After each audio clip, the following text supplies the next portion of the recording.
on s'adapte, même si c'est rudimentaire, je n'ai pas envie de dire rustique. Donc, de toutes les façons, c'est l'image, c'est là. Bon, alors, vous avez Tribune Quotidien qui met les pieds dans le plat par rapport à justement cette hausse incontrôlée des prix de certaines denrées, le sucre et l'huile. Parce que quand même, c'est des prix qui ont été homologués il y a quelque temps. Donc, monsieur le ministre en charge de la lutte contre le feu de Diaye, je crois quand même...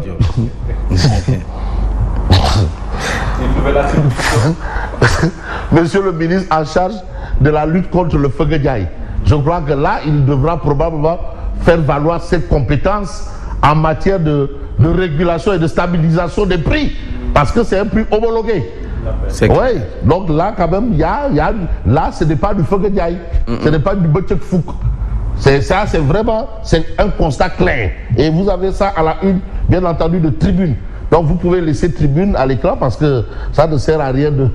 Voilà, parce que la situation est telle que vraiment, on est tenu, hein, à l'impossible, nul n'est tenu. Alors vous avez hausse inquiétante, ça c'est ce que relève Tribune, inquiétante, du prix du sucre et de l'huile. Le silence incompréhensible du gouvernement. Est-ce qu'on peut considérer ce silence comme un silence de cathédrale, un silence d'enterrement ou un silence de mort? Parce que là aussi, il y a plusieurs types de silences. Ce n'est pas tous les silences qui sont de bons silences. En tout cas, silence de cathédrale, ça veut dire qu'on réfléchit, on prie, on implore. Les autres silences, bon, je préfère ne pas les expliquer. Mais qu'est-ce qu'il faut retenir dans cette actualité? Le sac de sucre vendu aujourd'hui entre 29 500 et 31 000 francs CFA. 31 000. Ah oui, ça veut dire que ça chauffe. Alors, le bidon d'huile s'échange à 22 000 francs CFA. Ce sont les informations de Tribune. Mais c'est le silence incompréhensible du gouvernement qui pose problème. Donc, monsieur le ministre en charge de la lutte contre le feu de Diaye a probablement, bien entendu, de la matière grise ou matière grasse. De toutes les façons, quand on parle de l'huile, on sait de quelle matière il s'agit. Alors, on va s'intéresser à un autre journal qui parle justement de cette actualité, c'est l'Informateur. L'Informateur nous dit l'huile et le sucre flambent. Ça, c'est clair. L'huile et le sucre flambent. Donc ça, nous supposons que monsieur le ministre en charge de la lutte contre le feu de Diaye devrait en principe être informé de cette actualité. L'huile et le sucre flambent. Pourquoi? Ben, de toutes les façons, il y a probablement une explication qu'on aura sur ce sujet quelque part. On va faire la part des choses. Parce qu'il faut quand même situer ce qu'on appelle les responsabilités. Qui est responsable de quoi? Et quoi est responsable de qui? Qui ou quoi est responsable de quoi et qui? Mardi, je crois, on a entendu le président parler des efforts du gouvernement. Voilà. Pour la baisse des prix. Donc les prix sont en train, donc vraiment ça c'est une... Est-ce que tu sais la première opposition, tu sais les gens ils pensent que les opposants ce sont des gens qui parlent sur les plateaux de télé et autres là. Mais voilà une opposition. La VAR et puis la réalité. La réalité, c'est une opposition, hein. Le parti de la demande sociale.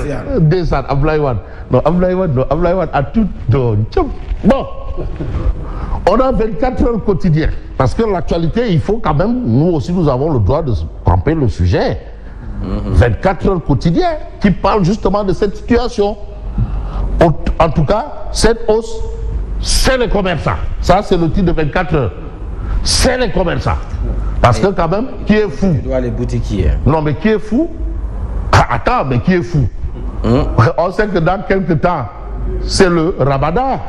Donc il ne faudrait pas que ces gens-là aussi nous prennent pour des canards sauvages. Les enfants du monde pour les canards sauvages.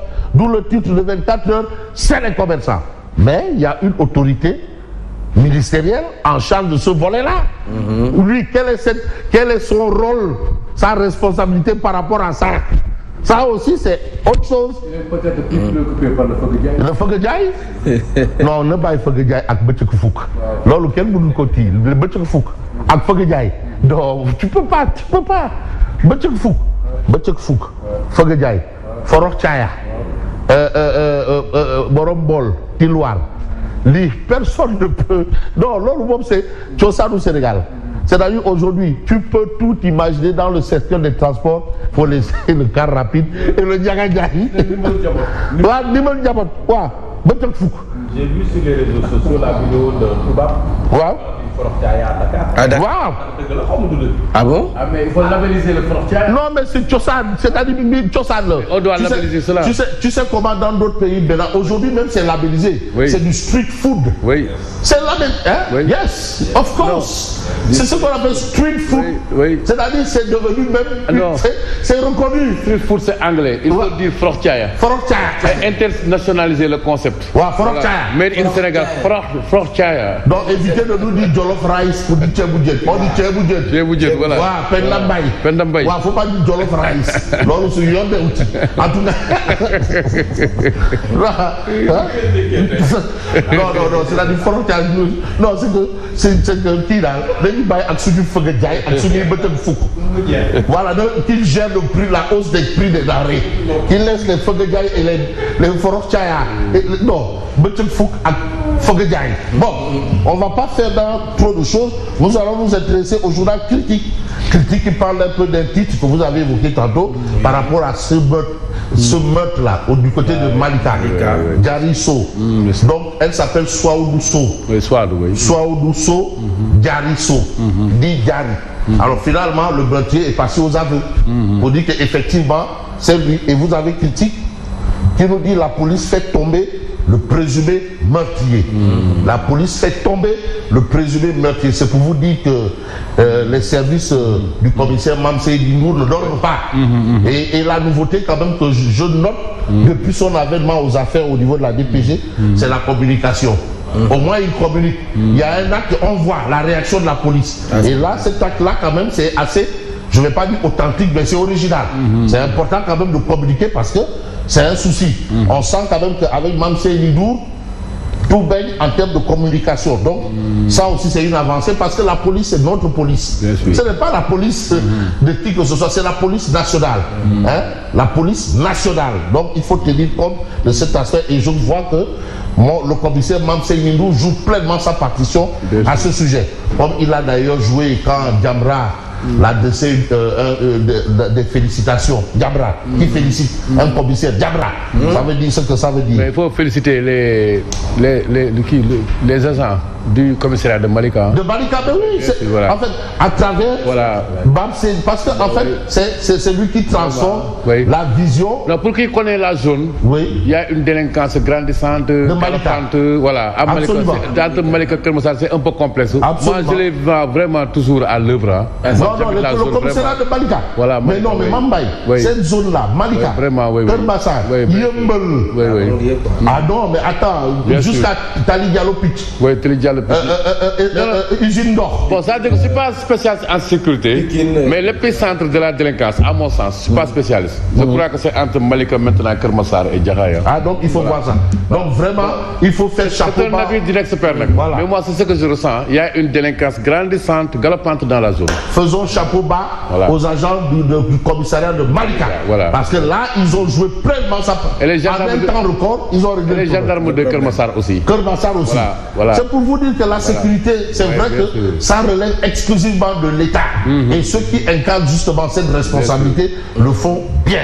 On a vu un peu la dame, comment, elle est commissaire. Elle est commissaire, oui, c'est elle qui dirige. Voilà, qui est venue nous expliquer la situation. Et c'est important. Donc c'est pour vous dire que la police là, il ne faut pas trop la caricaturer aussi. Et tout le monde reconnaît sa courtoisie. Hein? Voilà.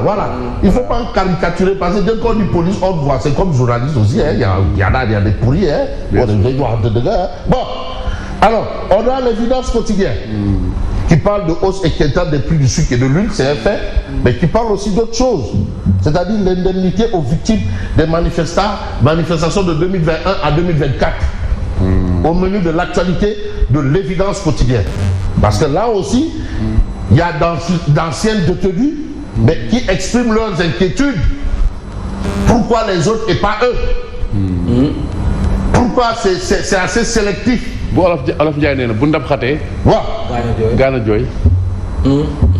avez la section Forum Civil Bignona qui exige la publication de la liste des bénéficiaires de 108 millions. Qui a bénéficié? est-ce que Khalisu askan wi la wala Khalisu poste c'est l'argent de quelqu'un. En tout cas, qui a bénéficié? Est-ce que les 108 millions là figurent parmi les 5 milliards déjà prévus? Tout ça là, c'est pas clair. Donc aujourd'hui, il y a quand même des inquiétudes à ce sujet. Et d'ailleurs, même le Forum civil de Bignona exige que la liste soit publiée. Il faut la publication de la liste de ceux qui ont bénéficié de 108 millions. Et ils les ont bénéficié. Il faut la liste. Ah, ben il dugg ci xulo yàmba léegi ba dafa mel ni xulo yàmba la. Ah xulo yàmba kenn du dem police xulo yàmba. Est-ce que mbir bi ça commence à virer en xulo parce que quand on voit des tirs de sauvage du Canada, tirs de sauvage de partout là, donc loolu moom ça ressemble plus à un xulo yàmba. De police. Xulo yàmba. Et on a la réaction ici. Lii là ça ressemble à du vrai xulo yàmba. Est-ce que xulo yàmba day dem police wala dé? Mouk, il y a même pas de c'est mouk. Alors, moi je m'en arrête et je vous dis merci et bonne continuation. Ah ouais.